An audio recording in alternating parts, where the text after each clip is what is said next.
रात्रि क्लास चल रहा था 28 जुलाई 1968।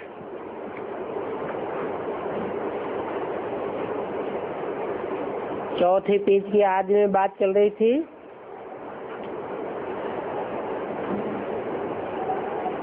तुम बच्चों को बाप ने उतरने और चढ़ने का काम दिया हुआ है और ये तुम्हारा खेल है।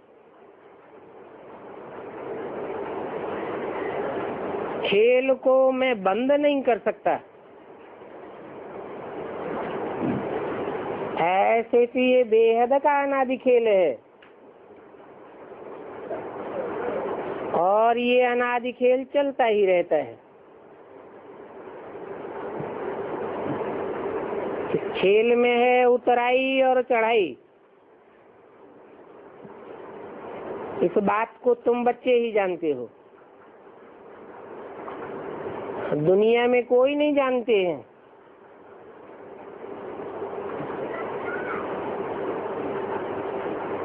जितना यज्ञ की सर्विस करेंगी,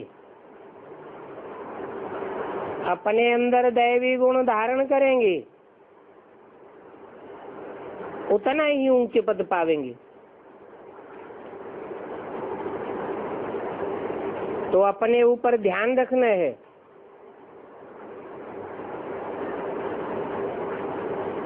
ये तुम्हारा व्यापार है, तुम व्यापारी हो।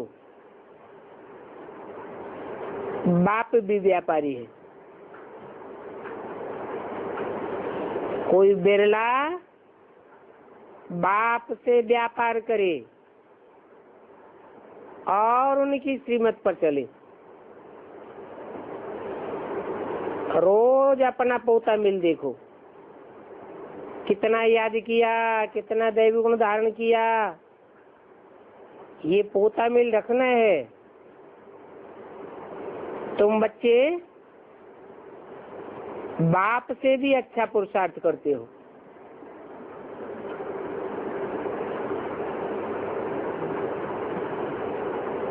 क्योंकि तुम अपना खाता रखते हो।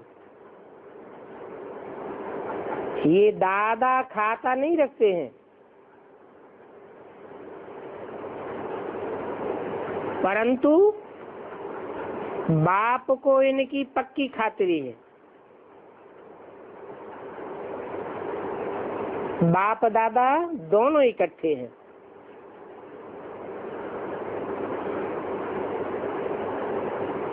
बाप दादा सुनते ही रहते, तो ये पोता मेल रख करके क्या करेंगे? इनकी तो सर्टेन है। सूक्ष्म वतन में भी देख करके आते हैं। अपना पोता मेल रखना अच्छा है।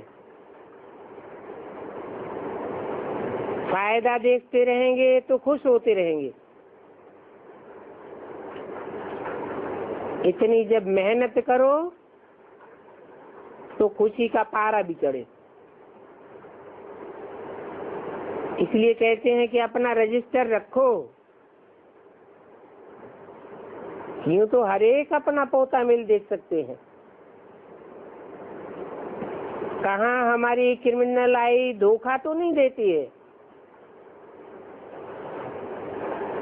हम कोई की देह के नाम रूप में तो नहीं फंसते हैं।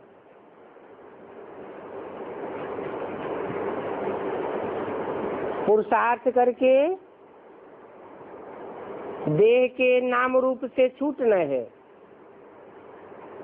और देही अभिमानी बनना है। अभी तो बहुत टाइम पड़ा है। कब?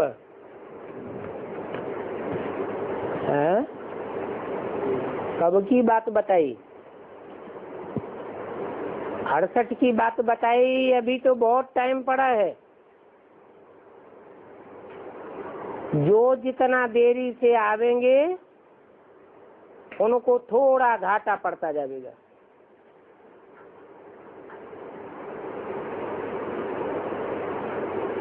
कहाँ देरी से आवेंगे? ज्ञान में देरी से आवेंगे उनको घाटा पड़ता जाएगा। मुरली में तो बोला है, क्या बोला है, लास्ट तो फास्ट चले जाएंगे। तो देरी से आने वाले घाटा खावेंगे या फास्ट जावेंगे? हैं? फास्ट वो जावेंगे जो यज्ञ के आदि में भी पहले पहले आए होंगे। तो देरी से आए या पहले आए, क्या कहेंगे? तो पहले आ गए, घाटा पड़ने की बात ही नहीं है। पुरानों को तो बाबा रोज पुरुषार्थ कराते रहते हैं। ओल्ड इज गोल्ड कहा जाता है। बाकी जिनकी तकदीर में नहीं है उनसे पुरुषार्थ भी होता नहीं है। पुरुषार्थ नहीं होता है तो बाप को याद नहीं कर सकते हैं, क्योंकि उनकी तकदीर में ही नहीं है। बहुत बच्चियां कहती हैं, बाबा हम याद भूल जाते हैं। अरे इसमें बाप क्या करे? जो चीज आंखों से देखी जाती है वो याद रहती है या नहीं रहती है? याद रहती है। और लगाव पूर्वक देखी जाती है तो और ही जास्ती याद रहती है। अब कोई कहते हैं हमें याद ही नहीं आता, तो बाबा क्या करेंगे? सिखलाते जरूर रहते हैं। अब सीखो या न सीखो, कोई भी सामने आवे बोलो बेहद का बाप पतितों को पावन बनाने वाला है।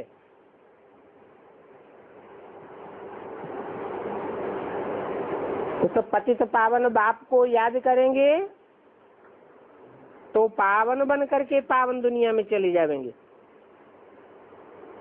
ये पैगाम सभी को देना है।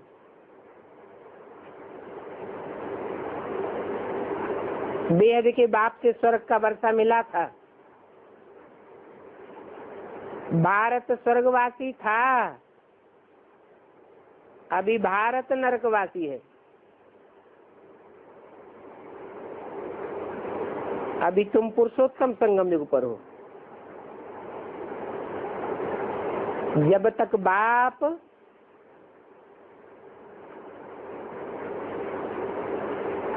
घर नहीं ले जावेंगे तब तक स्वर्ग में भी कोई नहीं जा सकता। घर जाने के लिए और स्वर्ग में जाने के लिए सब नंबरवार पुरुषार्थ करते ही रहते हैं। अभी भी कल पहले मिसल पुरुषार्थ कर रहे हैं। पुरुषार्थ के बगैर कोई रह भी नहीं सकता है। कुछ न कुछ पुरुषार्थ जरूर किया जाता है और हर बात में पुरुषार्थ करना होता है। सोने के लिए भी पुरुषार्थ करना होता है। फिर सवेरे उठ करके बाप को याद करने का पुरुषार्थ करेंगे। पुरुषार्थ से ही प्रारब्ध मिलती है और सबसे जास्ती पुरुषार्थ कराने वाला है ऊंचे से ऊंचा बाप। वो आकर के तुम बच्चों से पुरुषार्थ कराते हैं। नाम ही है पुरुषार्थ। पुरुष आत्मा को कहा जाता है। आत्मा के अर्थ कल्याण कराने वाला एक बाप ही है, बाकी तो देवान बढ़ाने वाले हैं। तुम बच्चे जानते हो कि हम भगवान के साथ रहते भी हैं,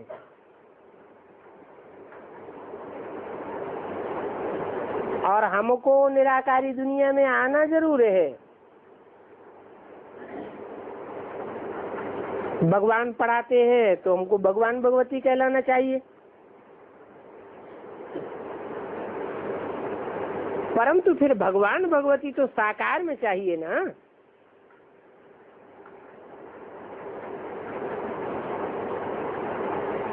लेकिन साकार में भगवान भगवती कहना रंग हो जाता है। क्यों क्यों रंग हो जाता है? क्योंकि भगवान तो एक को ही कहा जाता है,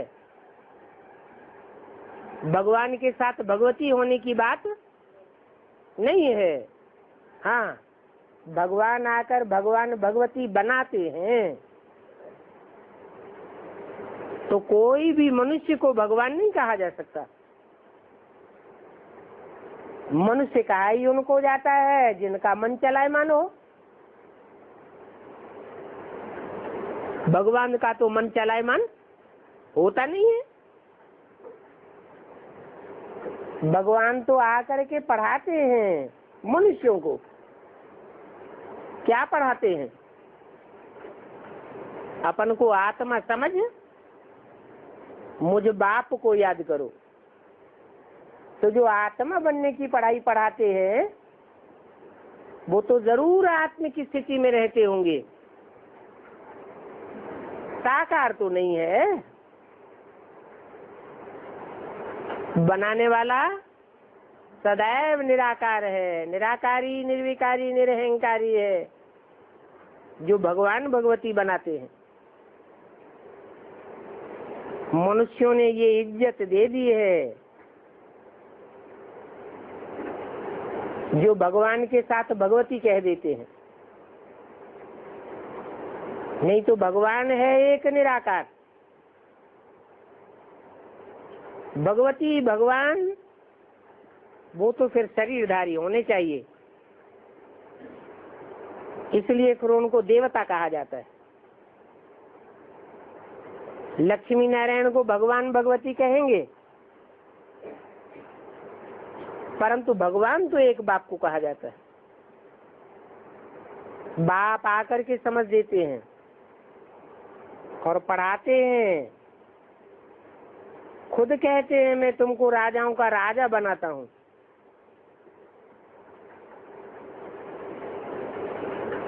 उनको महाराजा कहा जाता है, जो राजाओं के भी राजा बनते हैं। तुम कहते भी हो हम महाराजा बनेंगे,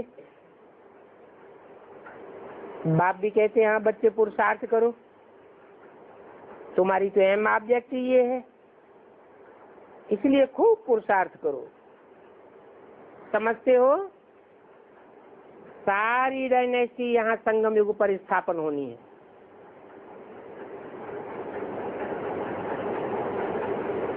बाप कहते हैं अभी तुम इस दुनिया में बहुत थक गए हो,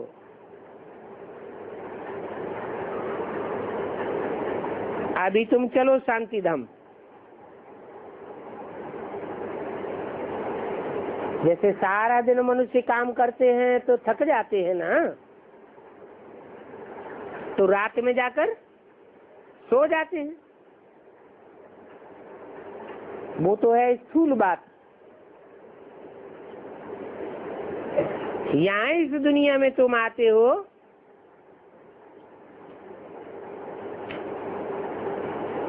तो बेहद का जागरण और बेहद की अज्ञान निद्रा में आते हो। वहाँ शांति धाम में ज्ञान नहीं रहेगा। जैसे तुम सो जाते हो तो कुछ ज्ञान नहीं रहता है, सोने के बाद तुम्हारा सभी दुख दूर हो जाता है, शांति में चले जाते हो। सारी दुनिया को शांति का सुख का सहारा अभी एक ही है। तो मीठे मीठे बच्चों को अतीन्द्रिय सुख में, खुशी में रहना चाहिए। कब कब दिल में आता होगा कि जल्दी सतयुग आ जावे तो हम जावे, परंतु नहीं, अभी तो बाप हमारे साथ है। फिर सतयुग में तो बाप हमारे साथ नहीं रहेगा। अभी तो जितना हम बाबा के साथ रहें उतना हमारे लिए अच्छा है। बाबा हमारे लिए कितनी मेहनत करते हैं हमको राजा बनाने के लिए। प्रजा भी जरूर बनानी है। इस कलयुगी बंधन का नाता तोड़ना है, शूद्रों से नाता तोड़ना है और ब्राह्मणों से नाता जोड़ना है। ये सारी दुनिया शूद्रों की है। शूद्रों की दुनिया में कितनी खिटखिट है। इस दुनिया में ममत्व को तोड़ना बड़ी भारी हिम्मत चाहिए। परिवार को राजी रखने के लिए भी युक्ति से चलना चाहिए। समझो, परिवार वाले भक्ति न करने से नाराज हो जाते हैं, तो उनको खुश करने के लिए मंदिर में जाकर के शिव बाबा को याद करते रहो। क्या कोई सोचते होंगे कि परिवार वाले नाराज होते हैं, हम भक्ति नहीं करते हैं, मंदिर में नहीं जाते हैं। तो बाबा ने रास्ता बता दिया। क्या रास्ता बताया? भले मंदिर में जाओ, परिवार वालों को खुश रखो, लेकिन अंदर में बाबा बाबा को याद करते रहो। ऊपर ऊपर तुम कुछ भी करते रहो, लेकिन अंदर में शिव बाबा को याद करते रहो। चलो, मिल गई परमिशन।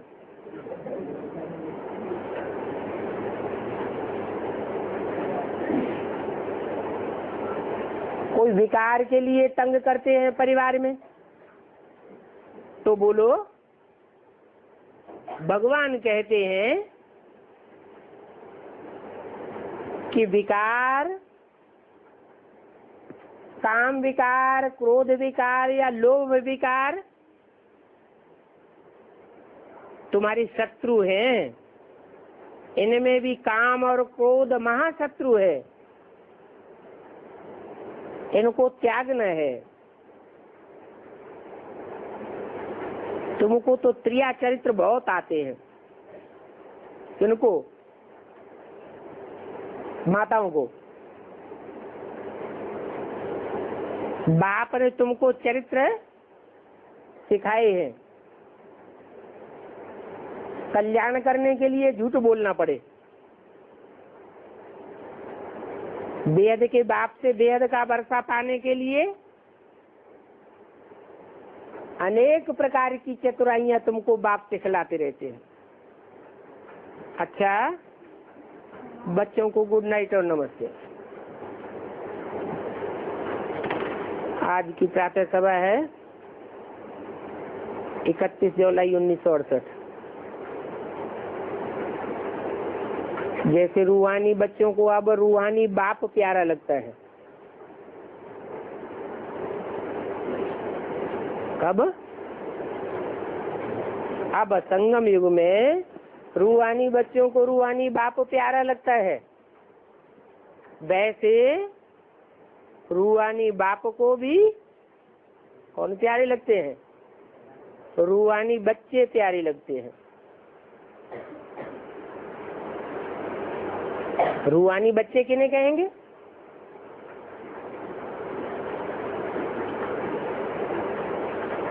हैं? रूहानी बाप किसे कहेंगे? हैं? हाँ, रूहानी बाप माना आत्मिक स्टेज में रहने वाला बाप।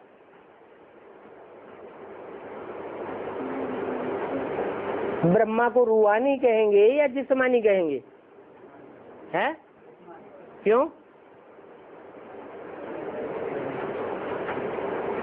ब्रह्मा की कोई भी चित्र में आत्मा जो निराकार है, उस निराकार आत्मा की स्पष्ट झलक जो चेहरे में दिखाई जाती है, जैसे धर्मपिताएं होते हैं, वो निराकारी झलक ब्रह्मा के चित्रों में नहीं दिखाई गई है। इसलिए कहेंगे साकारी बाप। रूहानी बाप किसे कहेंगे? जिसकी झलक रूहानी स्टेज में दिखाई जाती है, चित्रों में भी देखते हैं। चित्रों में विष्णु को भी मंदिर में दिखाया जाता है, शंकर को भी दिखाते हैं, लेकिन विष्णु की निराकारी स्टेज नहीं दिखाते हैं। कैसी दिखाते हैं? साकारी स्टेज दिखाते हैं, और शंकर की निराकारी स्टेज दिखाते हैं। तो रूहानी बाप को रूहानी बच्चे प्यारे लगते हैं, और बच्चों को रूहानी बाप प्यारा लगता है। जिस्मानी बाप प्यारा उतना नहीं लगता है। क्यों प्यारे लगते हैं? क्योंकि श्रीमत पर सारे विश्व का तुम बच्चे कल्याण कर रहे हो। बाप तो है ही विश्व कल्याणकारी, और जो भी कल्याणकारी होते हैं वो सभी को प्यारे होते हैं। जो स्वार्थी होते हैं वो किसी को प्यारे नहीं होते हैं। परमार्थी विश्व कल्याणकारी सभी को प्यारे होते हैं। तुम भी आपस में भाई भाई हो, आत्मा आत्मा भाई भाई हो ना, तो जरूर वो भी एक दूसरे को प्यारे लगेंगे। तुम्हारा बाहर वालों से इतना प्यार नहीं होगा। बाहर वाले मन जो रूहानियत की स्टेज को नहीं जानते हैं, रूहानी प्रैक्टिस नहीं करते हैं, रूहानी बाप को नहीं पहचानते हैं, उन दुनिया वालों से तुम्हारा इतना प्यार नहीं होगा जितना बाप बच्चों का आपस में प्यार होगा। तो तुम्हारा भी आपस में बहुत प्यार चाहिए। यहाँ ही अगर भाई भाई लड़ते रहते हैं, प्यार नहीं करते हैं, तो कहेंगे कि वो भाई भाई नहीं ठहरे।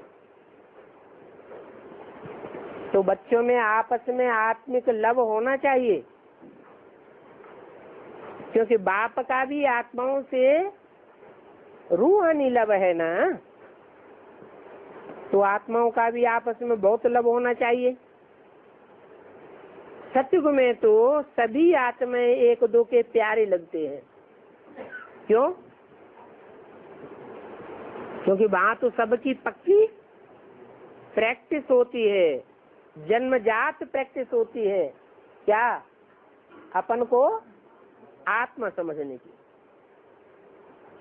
वहां तो सबका देह का अभिमान टूटा हुआ होता है, देह किसी को याद ही नहीं होती। अभी तुम भाई भाई एक बाप को याद करके सारे विश्व का कल्याण करते हो, अपना कल्याण करते हो, तो भाइयों का भी कल्याण करना चाहिए। इसलिए बाप देह अभिमानी से देही अभिमानी बनाए रहे हैं। वो दुनियावी ब्रदर्स तो आपस में मिल्कियत के लिए, प्रॉपर्टी के लिए, अपने अपने हिस्से के लिए लड़ पड़ते हैं। यहाँ तो बेहद का बाप कोई हद की प्रॉपर्टी लेकर नहीं आया हुआ है। यहाँ कोई तुम्हारी लड़ने झगड़ने की बात नहीं है। हर एक को बाप से प्राप्ति करने के लिए डायरेक्ट कनेक्शन रखना है।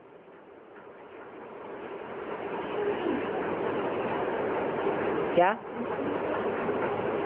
बाप से बेहद की प्राप्ति करनी है तो इनडायरेक्ट कनेक्शन रखने की बात नहीं है कि दीदी दादी दादाओं के थ्रू कनेक्शन रखेंगे, नहीं, हर एक को बाप से डायरेक्ट कनेक्शन रखना है। ये बेहद की बात है। योग बल से तुमको बाप से वर्षा लेना है, लौकिक तो बाप से स्थूल वर्षा लेते हो।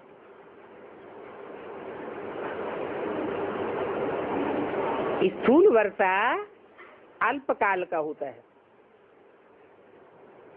उस अल्पकाल के वर्षे के लिए तुम कितना लड़ते झगड़ते रहे। ये तो है रूहानी बाप से रूहानी बच्चों का रूहानी वर्षा, और हर एक को डायरेक्ट बाप से वर्षा लेना है। जितना जितना व्यक्तिगत बाप को याद करेंगे उतना उतना वर्षा मिलेगा। व्यक्तिगत व्यक्तिगत माना क्या और अव्यक्तगत माने क्या? व्यक्त माने क्या होता है? व्यक्त माने जो आंखों से दिखाई दे उसे कहते हैं व्यक्त। और बाप भी व्यक्ति बन करके आता है कि अव्यक्त ही रहता है, व्यक्ति बन करके आता है। तो उस व्यक्तिगत व्यक्ति में आए हुए बाप को जितना याद करेंगे डायरेक्ट उतना वर्षा मिलेगा। अगर बाप देखेंगे कि आपस में लड़ते झगड़ते हैं तो बाप कहेंगे तुम निर्धन के हो, तुम्हारा कोई भी धनी धोरी नहीं है। जो रूहानी बच्चे होंगे, रूहानी बाप के बच्चे होंगे, वो कब आपस में लड़ते झगड़ते नहीं है।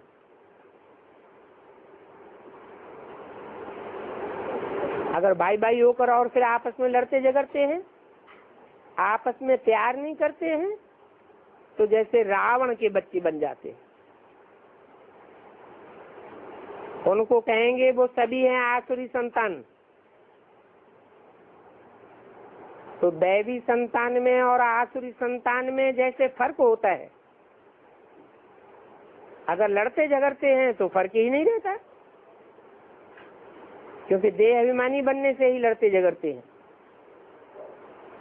आत्मा आत्मा से तो नहीं लड़ती है, देह अभिमान आता है तभी तो लड़ते हैं। इसलिए बाप कहते हैं मीठे मीठे बच्चे आपस में लून पानी मत हो। अगर लून पानी होते हैं तो समझाया जाता है। बाप कहेंगे ये तो देह अभिमानी बच्चे हैं, रावण के बच्चे हुए तो हमारे बच्चे तो नहीं है। हमारे बच्चे आपस में लून पानी कैसे हो सकते हैं? तुम 21 जन्म क्षीर खंड में रहते हो, विष्णु को क्षीर सागर में दिखाते हैं ना। विष्णु अर्थात आपस में संस्कार मिले हुए हैं,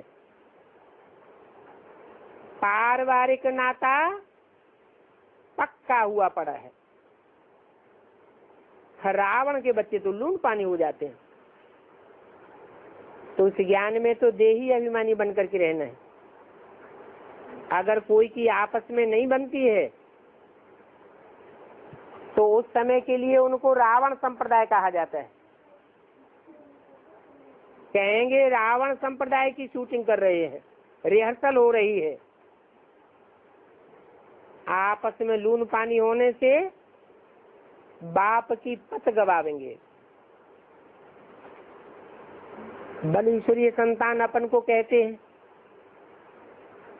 परंतु देखने में तो आसुरी गुण आते हैं। तो आसुरी दुनिया की शूटिंग कर रहे हैं या दैवी दुनिया की शूटिंग कर रहे हैं? वो होते हैं देह अभिमान में। जो देही अभिमानी बच्चे होते हैं उनमें ईश्वरीय गुण होते हैं।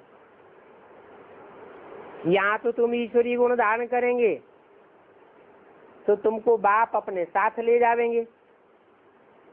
बाप को मालूम पड़ता है कि बच्चे देह अभिमान में आकर के आपस में लून पानी होकर के रहते हैं, वो तो ईश्वरीय बच्चे नहीं कहला सकते हैं। कितना अपन को घाटा डालते हैं, माया के वशीभूत हो जाते हैं। अच्छे अच्छे बच्चे भी कभी कभी लून पानी हो जाते हैं। अभी यूं तो लून पानी सारी दुनिया है, फिर ईश्वरीय संतान भी लून पानी होते रहे तो बाकी उनमें फर्क क्या रहा? वो तो फिर बाप की और ही निंदा कराते हैं। बाप की निंदा कराने वाले, लून पानी होने वाले सदगुरु निंदक कहे जाते हैं, और सदगुरु की निंदा करने वाले ठौर नहीं पा सकते। कौन सा ठौर? इसी जीवन में जो मुक्ति, जीवन मुक्ति का ठौर तैयार होता है, उस ठौर में उनको ठिकाना नहीं मिलेगा। वो असुर बन जाते हैं। उन असुरों को नास्तिक भी कहा जाता है। नास्तिक होने से लड़ते ही रहते हैं, झगड़ते ही रहते हैं। आस्तिक होने वाले कब लड़ेंगे नहीं। तो न लड़ना यहाँ ही सीखना है। फिर वो संस्कार 21 जन्म तुम्हारे काम आवेंगे। 21 जन्म तुम्हारा आपस में प्यार रहेगा। बाप के बच्चे कहलाए, फिर आपस में भाई भाई नहीं बनते हैं तो उनको तो आसुरी संप्रदाय ही कहा जाएगा। बाप बच्चों को समझाने के लिए मुरली चलाते हैं। देह अभिमान के कारण उन बच्चों को मालूम नहीं पड़ता है कि बाप मुरली चलाते हैं। माया देखो कितनी तीखी है। जैसे चूहा ऐसा काटता है, ऐसी ठंडी फूंक मारता है कि मालूम भी नहीं पड़ता। माया भी बड़ी मुंह मीठी फूंक दे करके काटती है, पता भी नहीं पड़ता है। आपस में एक दूसरे से रूसना करना, एक दूसरे की बात न सुनना, ठुकराना, ये आसुरी संप्रदाय का काम है। बहुत सेंटर्स में लून पानी होते रहते हैं, फिर भी बाप कहते हैं अभी परफेक्ट तो कोई बना नहीं है। माया जरूर बार करती रहती है। ब्राह्मणियां जो सेंटर की हेड हो करके रह रही हैं, उनके साथ में जो दूसरे मददगार रहते हैं, उन मददगारों के साथ भी रूहानी प्यार चाहिए। रूहानी प्रेम न होने के कारण आपस में ठक ठक कर चलती रहती है। अगर ठक ठक चलती है तो वो आसुरी संप्रदाय ठहरे। तुम्हारा तो आपस में भाई भाई का प्यार रहे। ऐसा प्यार आपस में रहेगा तो जल्दी कर्मातीत अवस्था बन जाएगी। बल शरीर में हो, शरीर में होते भी भाई भाई का प्यार हो। सेंटर की बड़ी ब्राह्मणियां व ब्राह्मण जो भी होते हैं, उनको फिर दूसरे सहायक मिलते हैं, तो उन सहायकों को बहुत प्यार से, रिगार्ड से चलाना है। अगर उनके साथ प्यार नहीं है, देह अभिमान है,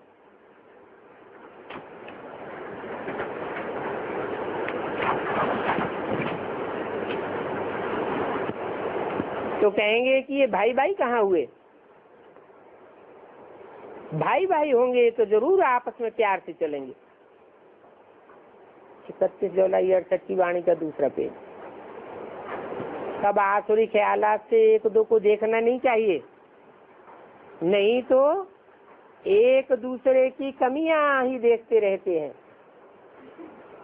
चेहरा सामने आया और खूबियां सामने नहीं आवेंगी, क्या सामने आवेगा? कमियां ही देखते रहेंगे। कोई कोई को तो बड़ा नशा चढ़ जाता है, अपना कितना अहंकार आता है।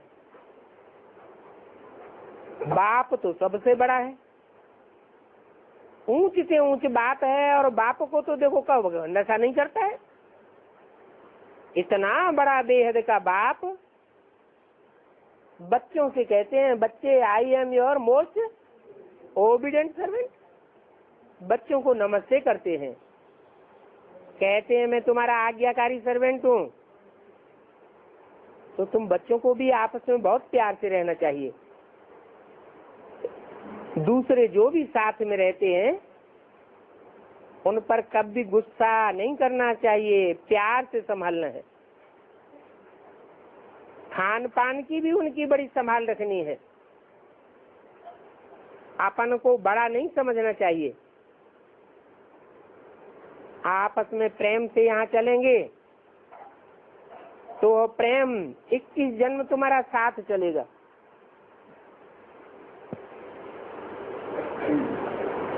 कोई ब्राह्मणियां अपन को बहुत ऊंच समझ करके दूसरों को नीच समझ करके चलती है। देही अभिमानी में कभी भी ऊंच नीच रहना नहीं होता है, बहुत प्रेम से रहना होता है। वहाँ शेर बकरी भल रहते हैं, वो ऊंच वो नीच, परंतु उनका भी आपस में बहुत लव रहता है। बाप तो देखो प्यार का सागर है, तो सभी को प्यार से ही चलावेंगे। और बाप का प्यार तो बहुत गुप्त भी है, प्यार ही सिखलावेंगे। कोई ब्राह्मणियां गुस्सा करती हैं, कोई बीमार हो जाता है तो उनकी दवाई भी नहीं करती है, खाना भी पूरा नहीं खिलाती है। बाबा के पास तो सब प्रकार की रिपोर्ट्स आती रहती है। तो बाबा मुरली से सबको समझाए देते हैं, खबरदार करते रहते हैं। ऐसे ऐसे कर्तव्य करने से गोया तुम आसुरी संप्रदाय बन जाते हो। बाप सिखलाते हैं आपस में प्रेम करना सीखो, नहीं तो बाप की निंदा करावेंगे। बल कोई कैसा भी है, परंतु उसको दुख नहीं देना चाहिए, सुख देना है। अपना अहंकार नहीं रहना चाहिए कि मैं पढ़ाने वाली हूँ, नहीं। बाबा तो देखो इतना ऊंचा, फिर भी स्टूडेंट को भी नमस्ते करते हैं। अपन को ऊंच और दूसरे को नीच कब नहीं समझना चाहिए, नहीं तो बहुत दुख फील होता रहेगा। अपन को सुखी रखते हैं और दूसरों को कुछ देते नहीं है। बाबा के पास सभी प्रकार के समाचार आते रहते हैं। ऐसे जो अपन को ऊंच समझ करके रहते हैं उनका पद नीच हो पड़ता है। ऐसी अवस्था में ऊंच पद पाए नहीं सकेंगे। बाबा तो कहते हैं कोई को भी तंग नहीं करो, सदैव बाबा का भंडारा समझना चाहिए। भंडारा कोई हमारा नहीं है, शिव बाबा का भंडारा है, और ये भंडारा सदैव भरपूर है, भरपूर ही रहेगा। कुछ भी जरूरत है तो बाबा के पास लिख करके मंगा सकते हो।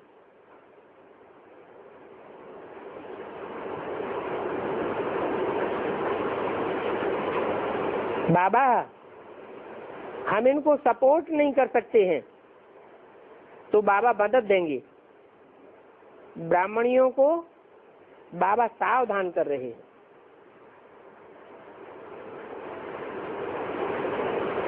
बहुत है, जो अपन को ऊंच और दूसरे की परवरिश नहीं करते हैं। अपनी देखो कितनी बहुत अच्छी परवरिश करते हैं, दूसरों को कम करते हैं। कोई बीमार है, उनकी दवाई न करना, उनको प्यार न देना, ये तो गोया का लून पानी हो गया। उस समय उनको आसुरी संप्रदाय कहें। आपस में प्यार होना चाहिए, दैवी गुण होना चाहिए, कोई न कोई डिफेक्ट तो सब में रहते हैं, क्योंकि पूरा पूरा बाप को तो कोई याद नहीं करते हैं। फिर भी बाप कहते हैं अच्छा फूल बनना चाहिए, फूल नहीं बनते हैं, कांटे ही होकर के रहते हैं। दूसरे को दुख देना ये कांटा बनना है। बाप तो सभी को सावधानी देते हैं, नहीं तो मुफ्त अपना पद भ्रष्ट कर देंगे। बाप तो समझाने का हकदार है।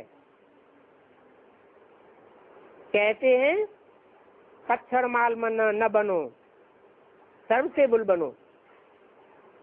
सर्विस नहीं करते हैं, यज्ञ से खाते रहते हैं, फिर लड़ते झगड़ते रहते हैं, तो जरूर उनका पद भ्रष्ट हो जाएगा। बाप तो ये बात सहन नहीं कर सकता कि ये जाकर के 4th क्लास दास दासी आदि बने। तो बाबा मुरली में सावधानी देते हैं, अगर समझते नहीं है तो क्या कहेंगे, नहीं समझते हैं, ये भी दे अभिमान। अगर बाप परिवार में नहीं होगा तो बच्चों को कैसे सावधान करेंगे। मुरली द्वारा, टैप द्वारा समझावेंगे ना। फिर आगे चल करके टेलीविजन भी होगा, टेलीविजन में सामने होकर के खड़े होकर कहेंगे और नाम भी लेंगे,